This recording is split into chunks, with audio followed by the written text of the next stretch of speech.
रात के अंधेरे में एक गाड़ी कचरे के ढेर के पास आकर रुकी और अगले ही पल गाड़ी में से एक आदमी उतरा और उसने पूरी जी जान से 3-4 भरे हुए बैग बाहर फेंक दिए। फिर एक नजर आसपास देखा कि किसी ने उन बैगों को फेंकते हुए तो नहीं देखा, और जब उसे इस बात का यकीन हो गया तो तुरंत ही गाड़ी में बैठकर चला गया।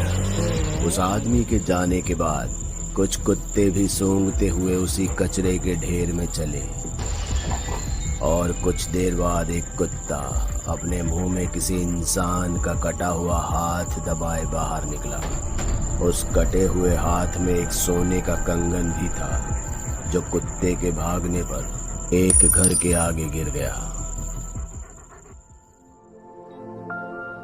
माँ जल्दी करो, आज फिर लेट हो जाऊंगी मैं। सोनम अपनी माँ से लंच बॉक्स लेने के लिए इंतजार कर रही थी और जल्दी ही सोनम की माँ ने उसे लंच बॉक्स दे भी दिया।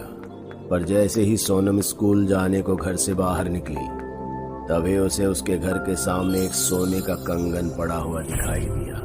पहले तो उसने सोचा कि ये कंगन नकली है, जिसे इग्नोर कर वो आगे बढ़ी ही थी कि तभी उसे ऐसा लगा जैसे कंगन के अंदर से कोई उसे बुला रहा है, जिसे सुन सोनम एक पल को रुक गई थी। और फिर न जाने उसने क्या सोचा, उसने वो कंगन उठाकर अपने बैग में रख लिया। स्कूल जाने से पहले सोनम ने वो कंगन पहन लिया था और क्लास में जाकर बैठ गई, लेकिन कंगन पहनते ही सोनम के हाव भाव पूरी तरह से बदल चुके थे। उसकी आंखें पहले से गहरी हो गई थी। सोनम अब मन ही मन कुछ बड़बड़ाने लगी थी। उसका ये हाल देख उसकी टीचर उसके पास आई, और जब उसने कान लगाकर सुना तो सोनम उर्दू में कुछ बुदबुदा रही थी। सोनम, ये क्या बड़बड़ा रही हो तुम? तुम्हारी तबीयत तो ठीक है, और ये हाथ में कंगन कैसा पहना है तुमने? तुम्हें पता नहीं है स्कूल में ये सब अलाउड नहीं है, उतारो इसे अभी। इतना कहकर सोनम की टीचर ने जैसे ही कंगन को हाथ लगाया तो सोनम गुस्सा हो गई। छोड़ इसे, ये मेरा गहना है, छोड़ वरना।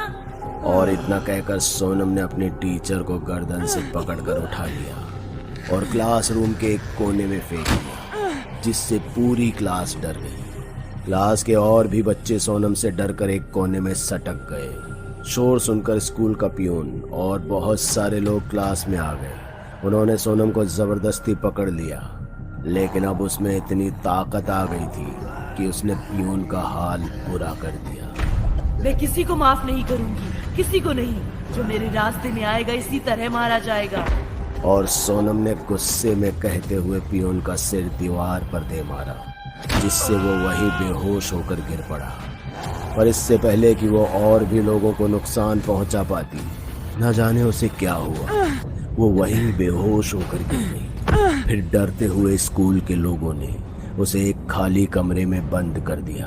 कुछ देर बाद सोनम की माँ जब उसे लेने आई तो सोनम उसी बंद कमरे में बेहोश पड़ी हुई थी। स्कूल वालों ने भी सोनम की माँ को उसकी सारी हरकतें बता दी, जिसे सुनकर सोनम की माँ के होश उड़ गए थे और उसे पूरा यकीन था कि सोनम के ऊपर कोई ऊपरी साया है। इसलिए वो बेहोश हाल में सोनम को घर न ले जाकर उसे सीधा एक अघोरी के पास ले, और अघोरी ने भी जब सोनम के हाथ में कंगन देखा तो उसमें उसे किसी बुरी आत्मा की आवाज सुनाई देने लगी।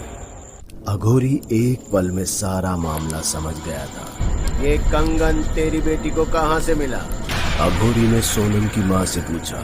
इस पर सोनम की माँ बोली, बाबा, घर से निकलते वक्त तो इसके हाथ में एक कंगन नहीं था, पता नहीं इसे कहाँ से मिला। ये कंगन श्रापित है और इसी कंगन की वजह से तेरी बेटी पर बुरी आत्मा का साया है, तांत्रिक ने सोनम की माँ से कहा। और फिर कुछ मंत्र पढ़ते हुए कंगन को छुआ ही था कि इतने में सोनम होश में आ गई। खबरदार, जो मेरे गहने को हाथ लगाया, मैं तेरा सर फोड़ दूंगी।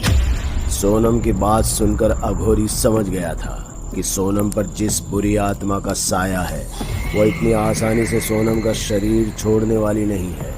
इसलिए तांत्रिक ने सोनम के आसपास सिंदूर से एक घेरा बना दिया, जिससे सोनम कहीं भाग ना पाए। नहीं छोड़ूंगी, मैं किसी को नहीं छोड़ूंगी। मेरे साथ जो किया उसका बदला लेकर रहूंगी। क्या हुआ था तेरे साथ, और क्यों तूने इस बच्ची के शरीर को वश में कर रखा है? क्यों इसको परेशान कर रही है? मैंने इसे नहीं चुना, बल्कि इसने मुझे चुना है। मेरा कंगन इसने पहना है, तब से मैं इसके साथ हूँ। अब मैं अपना बदला लेकर रहूंगी। मुझे कोई नहीं रोक सकता, कोई नहीं। सोनम ये कहते हुए उस लाल घेरे से निकलने की कोशिश में थी, लेकिन जैसे ही सोनम ने लाल घेरे को छुआ तो वो जलने लगी। उसे अब लाल घेरे में तकलीफ होने लगी थी। क्या हुआ था तेरे साथ? किस चीज का बदला लेना चाहती है तू? अघोरी की बात सुनकर सोनम भी शांत हो गई थी और अपने सिर को झुकाते हुए अपने दर्द को याद करने लगी। मैं भी एक आम औरत थी जिसका अपना भरा पूरा परिवार था, लेकिन मेरे पति ने मुझे धोखा दिया। मुझे छोड़कर वो किसी और से प्यार करने लगा था। शराब के नशे में धुत रहता था। इसी बात से मेरे और मेरे पति का झगड़ा हो गया और गुस्से में उसने मुझे मौत के घाट उतार दिया। फिर जेल जाने के डर से मेरी लाश के टुकड़े किए और मुझे कचरे में फेंक दिया। मैं उस हैवान को जिंदा नहीं छोड़ूंगी तांत्रिक। तो जो करना चाहती है उससे सोनम की जिंदगी हमेशा हमेशा के लिए बर्बाद हो जाएगी। मैं तुझे ये अनर्थ नहीं करने दे सकता, इसलिए तुझे अभी इसका शरीर छोड़ना होगा। इतना कहकर अघोरी ने आंखें बंद कर ली और जोर जोर से मंत्र पढ़ने लगा। हवन कुंड में आहुति डालने लगा, जिससे सोनम दर्द से चीखने लगी थी। माँ, मुझे निकालो यहाँ से, मुझे बहुत तकलीफ हो रही है माँ। माँ, मैं आपकी बेटी सोनम हूँ माँ। सोनम ने रोते हुए अपनी माँ से कहा, और उसे रोता देख उसकी माँ भी लाल घेरे को मिटाते हुए जैसे ही उसके पास गई तो सोनम का सारा दर्द एक पल में गायब हो गया। माँ को घेरे में अंदर आता देख सोनम हंसने लगी और एक पल में सब समझ गए कि ये सोनम के अंदर छिपे उस काले साये की चाल थी। और अगले ही पल वो अपनी माँ को धक्का दे अंधेरे में ही भाग निकली। उसे कोई नहीं रोक पाया।